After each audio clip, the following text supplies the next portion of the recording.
Shalom. Call Halayim La Yahweh, Bahashem Yahushai, Bahashem Rakal Kadash. All praises be to the Most High, Yahweh, in the name of His Son and our Lord and Savior, Yahushai. Much respect to the brothers doing the work in truth and sincerity, risking their lives and freedom to do so, and pushing this gospel throughout the four corners of the earth. Salutations to the hopeful elect scattered abroad. Double honors and respect to the elders and the apostles of Great Millstone. Coming back at you with another lesson entitled, Learn Not the Ways of the Heathen. Excuse me. Learn not the ways of the heathen. So we're going to get into it. And this man in front of you is a so-called Kemetic priest. And I don't know why in the world would you take on a pagan religious worship that follow after the ancient Egyptians, when the Most High destroyed the ancient Egyptians and delivered us from underneath their hands. So why in the world would you follow Kemetic practices, which goes back in the English? The word Chem is Ham in English. So the sons of Ham and Canaan followed the Kemetic faiths. And the Egyptians are Hamites, along with Phut and Cush. Egyptians are Mizraim, all right? So we should not be following after the ways of the heathen and Gentile nations. So you don't see any Kemetic prophets hitting the highways and byways. There's no prophecies in Egyptology, no keys to salvation and deliverance. Neither is there an explanation on how we got into captivity.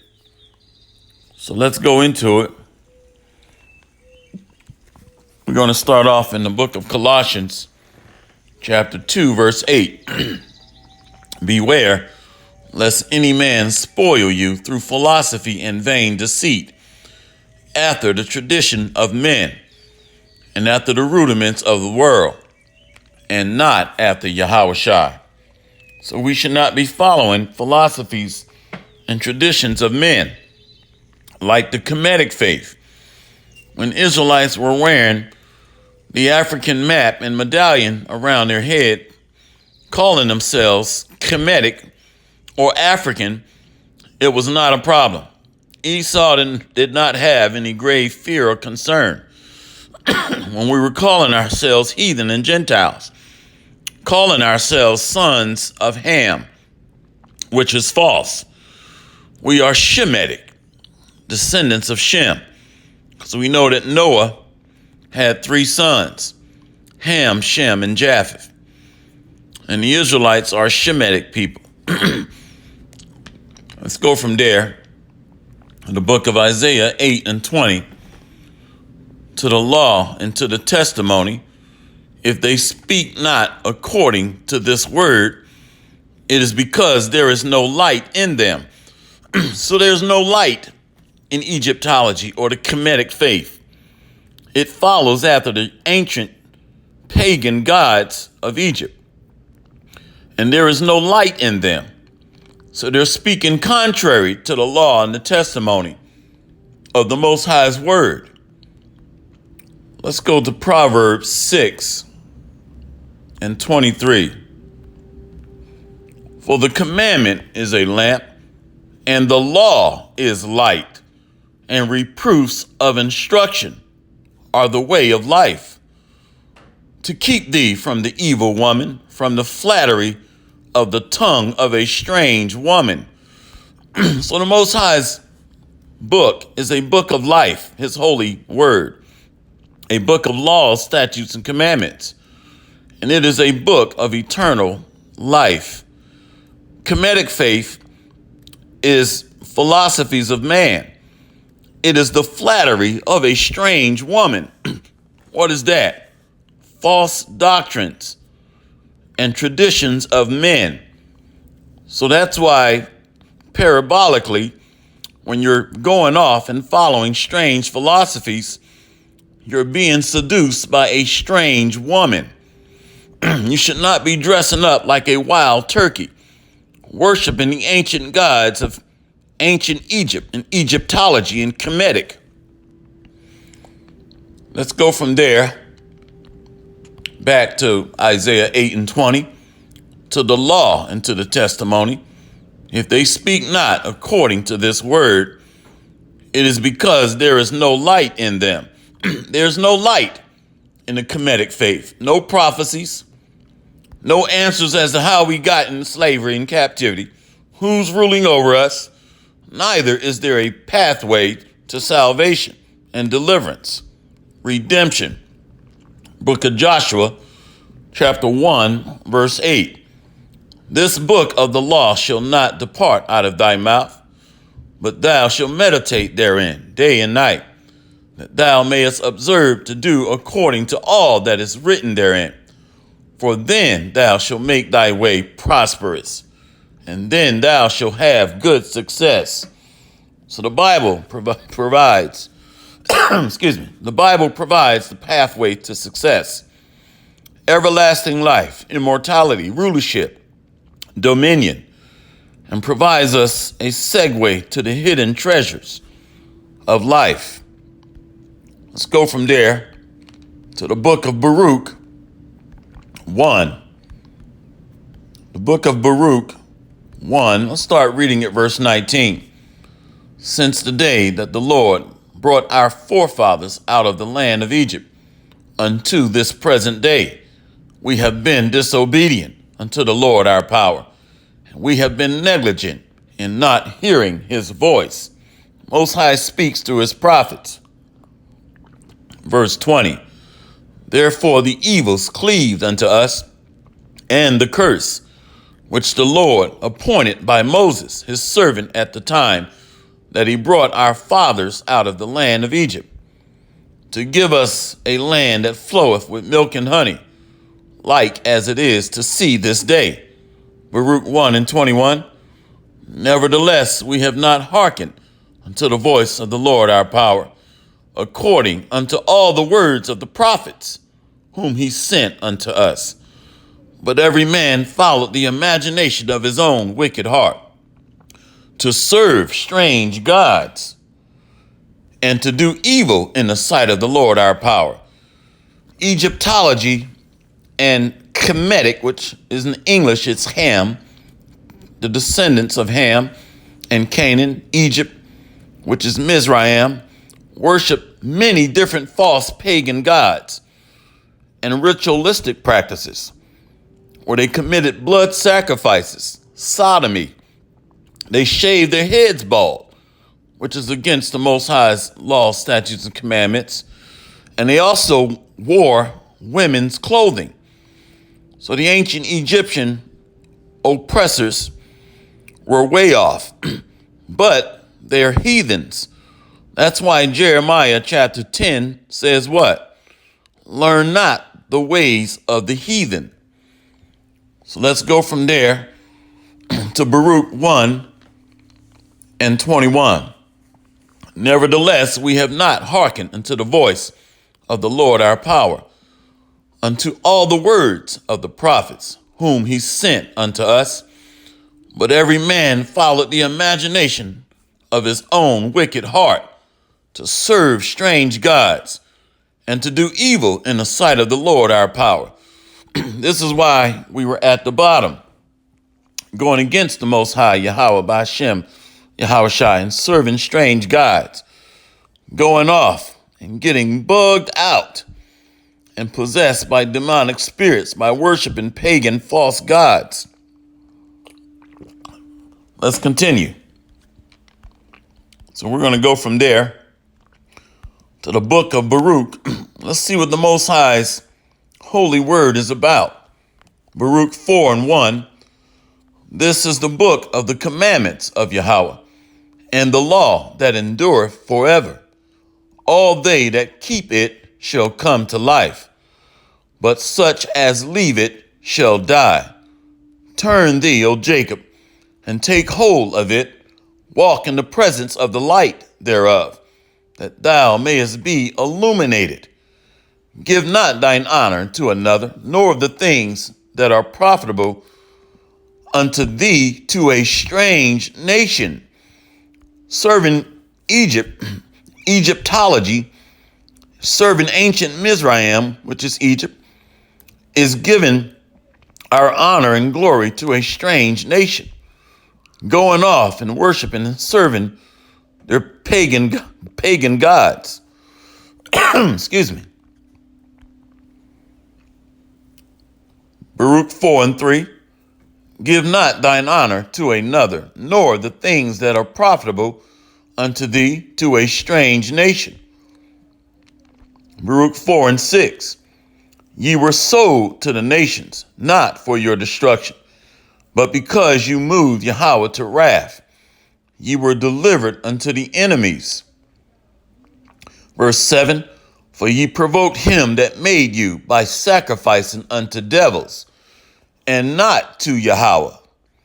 So this is sacrificing unto devils, pagan gods of the other heathen and Gentile nations, and not being faithful to Yahweh by Hashem Yahushai, the God of Israel, the God of Abraham, Isaac, and Jacob. Let's go down to Baruch 4:13. They knew not his statutes, nor walked in the ways of his commandments, nor tried in the paths of discipline in his righteousness. Baruch 4:14. Let them that dwell about Zion come and remember ye the captivity of my sons and daughters, which the everlasting have brought upon them. For he have brought a nation upon them from far, a shameless nation, and of a strange language, who neither reverence old man nor pity child. So the Most High brought a nation against us of fierce countenance, that neither reverence old man or young child, and that ruled over us with great vigor, hardship, bondage, and oppression. Let's go from there. We're going to see how the Most High feels about the ancient Egyptians. Book of Exodus 11:5. Book of Exodus 11:5. Verse 7. Exodus 11:7. Salaki, excuse me. But against any of the children of Israel shall not a dog move his tongue against man or beast, that ye may know how that the Lord Yahweh doth put a difference between the Egyptians and Israel. So the ancient Egyptians were compared to dogs, as is the other heathen and Gentile nations. And the Most High puts a difference between the ancient Egyptians, the heathen and Gentile nations, and Israel. Israel is the apple of Yahweh's eye, the apple of the Most High Father's eye. And the other heathen and Gentile nations are referred to as dogs. All right. So let's go from there back to Exodus 11:7. But against any of the children of Israel shall not a dog move his tongue against man or beast, that ye may know how that the Lord Yahweh doth put a difference between the Egyptians and Israel. So the Most High has respect unto Israel, the apple of his eye. Exodus 2:23. And it came to pass in the process of time, the king of Egypt died, and the children of Israel sighed by reason of the bondage.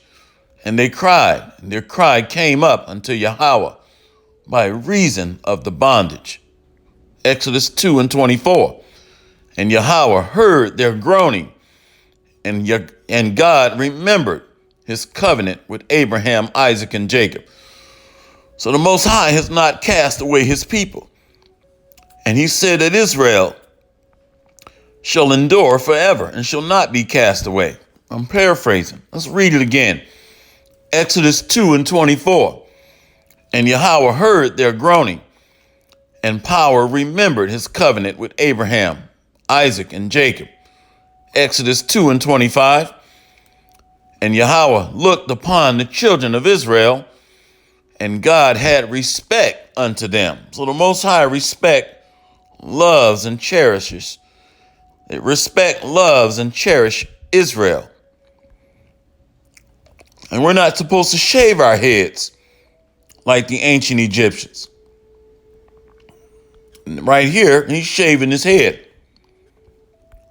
Leviticus 21:5. They shall not make baldness upon their head, neither shall they shave off the corner of their beard, nor make any cuttings in their flesh.